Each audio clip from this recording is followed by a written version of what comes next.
మా latest videos కోసం మా ఈ తెలుగు న్యూస్ ఛానల్ సబ్స్క్రైబ్ చేసి గంట సింబల్ యాక్టివేట్ చేసుకోండి. 2024లో జనవరి 15న సంక్రాంతి పండుగ రాబోతోంది.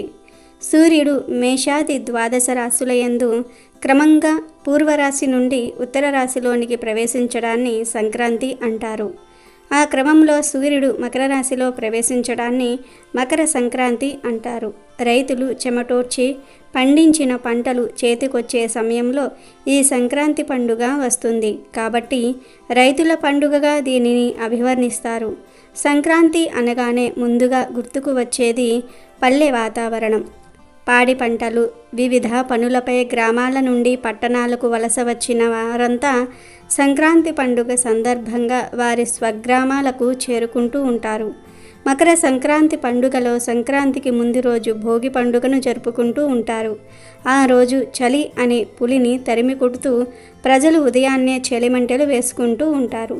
తమలోని పాత ఆలోచనలు ఆ అగ్నికి ఆహుతై కొత్త ఆలోచనలు చిగురించాలని అగ్నిదేవుణ్ణి వేడుకుంటారు. ఇందుకు గుర్తుగా తమ ఇంటిలోని పాత చెత్త చెదారాన్ని ఆ అగ్నిలో ఆహుతి చేస్తారు. ఇంటి ఎదుట రంగురంగుల ముగ్గులను వేస్తారు. చిన్నారులకు భోగిపళ్ళు పోస్తారు. రెండో రోజు సంక్రాంతి. ఈ రోజు కూడా ఇంటి ఎదుట రంగురంగులతో పోటాపోటీగా ముగ్గులు వేస్తారు. వాటిపై పూలతో అలంకరణలు చేసి వాటి చుట్టూ గొబ్బెమ్మ పాటలు పాడుతూ ఉంటారు. పలు పిండి వంటలు చేసి సూర్యదేవుడికి ప్రసాదంగా సమర్పిస్తూ ఉంటారు. చక్కగా అలంకరించిన గంగిరెద్దులను ఇంటింటికి తిప్పుతూ డోలు సన్నాయి రాగాలకు అనుగుణంగా వాటి చేత నృత్యాలు చేయిస్తూ ఉంటారు. అంతేకాక హరిలో రంగ హరి అంటూ నడి నెత్తిపై నుండి నాసిక దాకా తిరుమణి పట్టెలతో కంచు గజ్జలు గల్లు గల్లు మనగా చిందులు తొక్కుతూ చేతుల్లో చిరుతలు బోడి తలపై రాగి అక్షయ పాత్ర పెట్టుకొని హరిదాసు ప్రత్యక్షమవుతాడు. ఇక మూడో రోజు కనుమ. సంక్రాంతి పండుగ చివరి రోజును కనుమ అని పిలుస్తూ ఉంటారు. ఈరోజు పిండి వంటలు చేసుకొని బంధువులతో విందు వినోదాలలో పాల్గొంటారు. ఈ పండుగ దినాల్లో కోళ్ల పందాలు నిర్వహిస్తారు. మకర సంక్రాంతి పుణ్యదినాన దాన ధర్మాలు చేయటం ద్వారా జన్మజన్మల దారిద్ర్య బాధలు తొలగిపోతాయని విశ్వాసం. సంక్రాంతి ఒంటరిగా రాదని పెద్దలంటూ ఉంటారు. మహారాణిల ముందు భోగిని, వెనుక కనుమను వెంట వేసుకొని చెలికత్తెల మధ్య కుమార్తెల్లా సంక్రాంతి వస్తుంది. ఇదే రోజున పితృదేవతారాధన చేయటం వల్ల వారి శుభ ఆశీస్సులతో కుటుంబం దేనికి లోటు లేకుండా వర్ధిల్లుతారని పురోహితులు అంటూ ఉన్నారు. అయితే ఈ సంక్రాంతి వచ్చేలోపు లేదా సంక్రాంతి రోజు ఇప్పుడు మనం చెప్పుకోబోయే 6 వస్తువులలో నుండి ఏ ఒక్కటి ఇంటికి తెచ్చుకున్నా కనీ విని ఎరుగని అదృష్టం మిమ్మల్ని వరిస్తుంది. అపార ఐశ్వర్య యోగం సిద్ధిస్తుంది. మళ్ళీ వచ్చే సంవత్సరం వరకు ధనానికి లోటు రాకుండా ఉంటుంది. కుబేరులుగా మారిపోతారు అని పండితులు చెప్తూ ఉన్నారు. మరి సంక్రాంతిలోపు లేదా సంక్రాంతి రోజు ఇంటికి తెచ్చుకోవాల్సిన ఆ వస్తువులు ఏమిటో ఇప్పుడు మనం ఈ వీడియోలో వివరంగా తెలుసుకుందాం. ఫ్రెండ్స్, ఫస్ట్ అయితే ఈ వీడియోకి ఒక లైక్ కొట్టి మా ఛానల్ని సబ్స్క్రైబ్ చేసుకొని మాకు సపోర్ట్ చేయండి. మకర సంక్రాంతి లేదా సంక్రాంతి భారతదేశంలోని హిందూ పండుగల్లో అత్యంత ప్రాముఖ్యమైన పండుగగా నిలిచింది. సంక్రాంతి పండుగను దేశంలోనే చాలా వైభవంగా జరుపుకుంటూ ఉంటారు. మన దేశంలోనే కాకుండా విదేశాల్లో ఉన్న భారతీయులు కూడా సంక్రాంతి పండుగను ఘనంగా జరుపుకుంటారు. సంక్రాంతి పండుగ మాత్రమే కాదు, సూర్యుడి మార్పును కూడా ఈ పండుగ సూచిస్తుంది. సంక్రాంతి పండుగను కొన్ని రాష్ట్రాల్లో మాఘీ అని కూడా పిలుస్తూ ఉంటారు.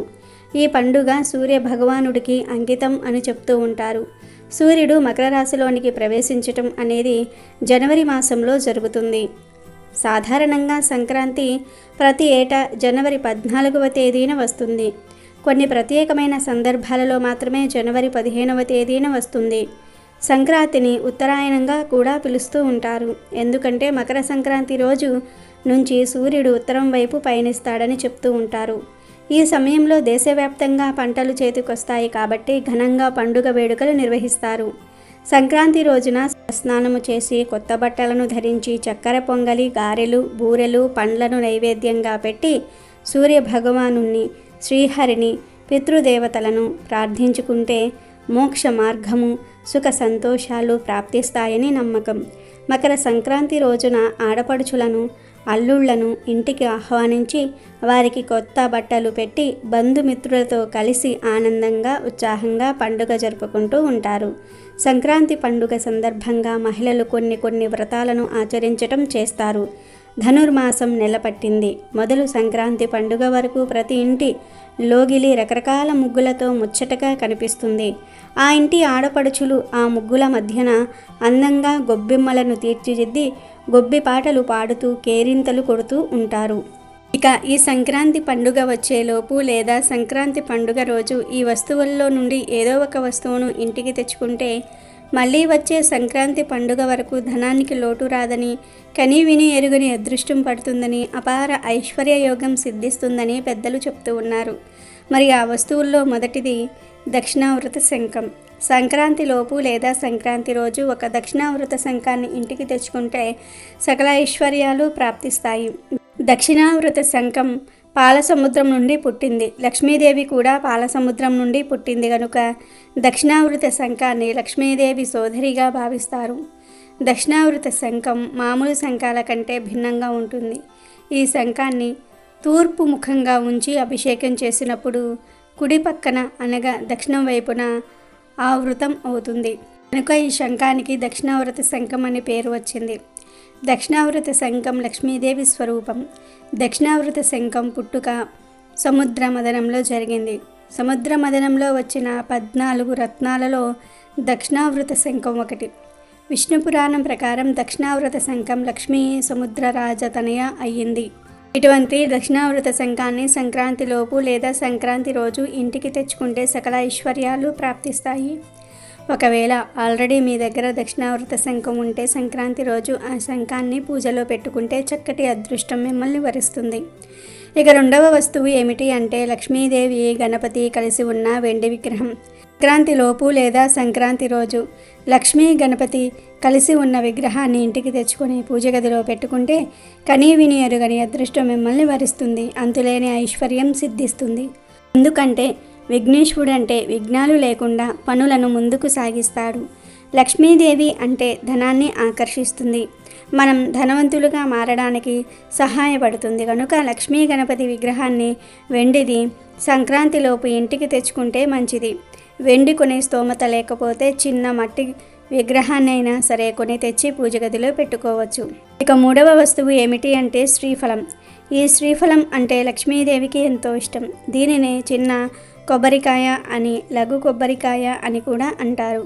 సాధారణంగా ఈ కొబ్బరికాయలు పూజా స్టోర్స్లో దొరుకుతాయి. సంక్రాంతి లోపు లేదా సంక్రాంతి రోజు ఈ శ్రీఫలాన్ని కొని ఇంటికి తెచ్చుకొని ఒక ఎర్రటి వస్త్రంలో చుట్టి పూజ గదిలో పెడితే సంవత్సరమంతా మీపై, మీ ఇంటిపై లక్ష్మీదేవి అనుగ్రహం ఉంటుంది. ధనానికి లోటు రాదు. నాలుగవ వస్తువు ఏమిటి అంటే తామర గింజలు. సంక్రాంతి లోపు 21 తామర గింజలను తెచ్చి సంక్రాంతి రోజు ఆ తామర గింజలతో లక్ష్మీ అమ్మవారిని పూజించిన వారికి తరతరాలకు తరగని ఐశ్వర్యం వస్తుంది. తర్వాత ఈ తామర గింజలను తీసి బీరువాలో దాచుకుంటే డబ్బుకు లోటు అనేదే ఉండదు.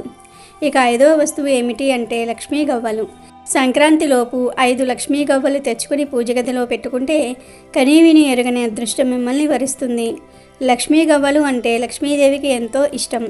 లక్ష్మీదేవితో పాటుగా గవ్వలు కూడా సముద్రం నుండి పుట్టాయని శాస్త్రాలు చెప్తూ ఉన్నాయి. పసుపు రంగులో ఉండే గవ్వలను లక్ష్మీ గవ్వలు అంటారు. సంక్రాంతిలోపు ఈ పసుపు రంగు గవ్వలు 5 తెచ్చుకుని పూజ గదిలో పెడితే లక్ష్మీదేవి అనుగ్రహం కలుగుతుంది. అపార ఐశ్వర్య యోగం సిద్ధిస్తుంది. ఆల్రెడీ ఇంట్లో ఉన్నవారు తెచ్చుకోవాల్సిన అవసరం లేదు. చివరిగా కుబేర యంత్రం. సంక్రాంతిలోపు ఒక కుబేర యంత్రాన్ని ఇంటికి తెచ్చుకుంటే చాలా మంచిదని శాస్త్రాలు చెప్తూ ఉన్నాయి. సంక్రాంతిలోపు కుబేర యంత్రం తెచ్చుకుని ఇంట్లో తూర్పు భాగంలో పెట్టుకుంటే తిరిగిలేని రాజయోగం పడుతుంది. తరతరాలకు తరగని ఐశ్వర్యం వస్తుంది. కాబట్టి సంక్రాంతి లోపు లేదా సంక్రాంతికి ఈ 6 వస్తువులలో నుండి ఏ ఒక్క వస్తువును ఇంటికి తెచ్చుకున్నా కనీవిని ఎరుగని అదృష్టం మిమ్మల్ని వరిస్తుంది. అపార ఐశ్వర్య యోగం సిద్ధిస్తుంది. ఆల్రెడీ ఇంట్లో ఉన్నవారు తెచ్చుకోవాల్సిన అవసరం లేదు. లేనివారు తెచ్చుకుంటే సరిపోతుంది. లక్ష్మీదేవి అనుగ్రహం సిద్ధిస్తుంది.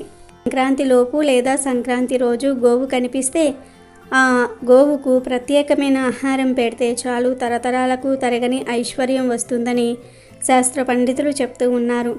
సంక్రాంతి రోజు లేదా సంక్రాంతిలోపు బియ్యపిండిలో కొంచెం బెల్లం, కొంచెం నీరు కలిపి గోవుకు ఆహారంగా పెట్టడం వల్ల మానసిక ప్రశాంతత కలుగుతుంది.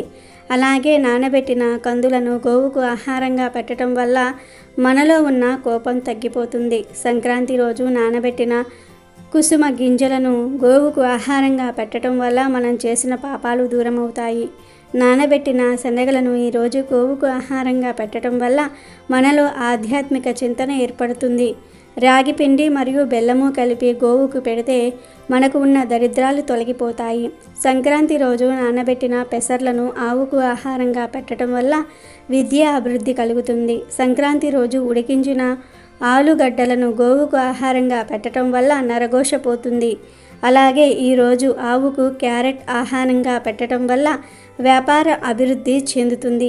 బీట్రూట్ పాలకూరను కలిపి గోవుకు ఆహారంగా పెట్టడం వల్ల ఐశ్వర్యం కలుగుతుంది. సంక్రాంతి రోజు గోవుకు దోసకాయను ఆహారంగా పెట్టడం వల్ల శత్రువులు మిత్రులవుతారు. ఆటాను ఆహారంగా పెట్టడం వల్ల వివాహ ప్రాప్తి కలుగుతుంది. ఈరోజు గోవుకు వంకాయను ఆహారంగా పెట్టడం వల్ల సంతాన ప్రాప్తి కలుగుతుంది. సంక్రాంతి రోజు గోవుకు అరటి పండ్లు ఆహారంగా పెట్టడం వల్ల ఉన్నత పదవులు కలుగుతాయి. ఈరోజు బెండకాయను పెట్టడం వల్ల మనోధైర్యం కలుగుతుంది. బెండకాయను సంక్రాంతి రోజు గోవుకు పెట్టడం వల్ల మనోవ్యాధి తొలగిపోతుంది. జొన్న పిండి బెల్లము కలిపి గోవుకు పెట్టడం వల్ల తెలివితేటలు పెరుగుతాయి. మినపపిండి మరియు బెల్లం కలిపి సంక్రాంతి రోజు గోవుకు పెట్టడం వల్ల ఐశ్వర్యం కలుగుతుంది. గోధుమ పిండి బెల్లం కలిపి పెట్టడం వల్ల ఉద్యోగ ప్రాప్తి కలుగుతుంది. నానబెట్టిన పెసరపప్పు పెట్టడం వల్ల ఇంద్రియ నిగ్రహం శక్తి పెరుగుతుంది. నానబెట్టిన కందిపప్పు పెట్టడం వల్ల రుణబాధలు తొలగిపోతాయి. నానబెట్టిన మినపపప్పును పెట్టడం వల్ల సంపూర్ణ ఆరోగ్యాన్ని పొందుతారు. పచ్చి శనగపప్పు పెట్టడం వల్ల కుటుంబ కలహాలు దూరమవుతాయి. శనగపిండి బెల్లం కలిపి పెట్టడం వల్ల కోర్టు వ్యవహారాలలో విజయం పొందుతారు. సంక్రాంతి రోజు గోవుకు నానబెట్టిన పొట్టు పెసరపప్పు పెట్టడం వల్ల బుద్ధి కుశలత కలుగుతుంది. ఇలా సంక్రాంతి రోజు లేదా సంక్రాంతి లోపు ఆయా పదార్థాలను భక్తితో గోవులకు సమర్పించుకుంటే మీకు ఉన్న సమస్యలు సులభంగా పోతాయి. తరతరాలకు తరగని ఐశ్వర్యం వస్తుంది. కాబట్టి ప్రతి ఒక్కరూ కూడా సంక్రాంతి లోపు లేదా సంక్రాంతి రోజు గోవుకు ఈ ఆహార పదార్థాలను పెట్టి శుభాలను పొందండి. అమెజాన్లో బెస్ట్ డిస్కౌంట్స్ కోసం వీడియో డిస్క్రిప్షన్లో లింకు ఉంది, చూడండి. అలాగే మా టెలిగ్రామ్ ఛానల్ సబ్స్క్రైబ్ చేసుకోండి.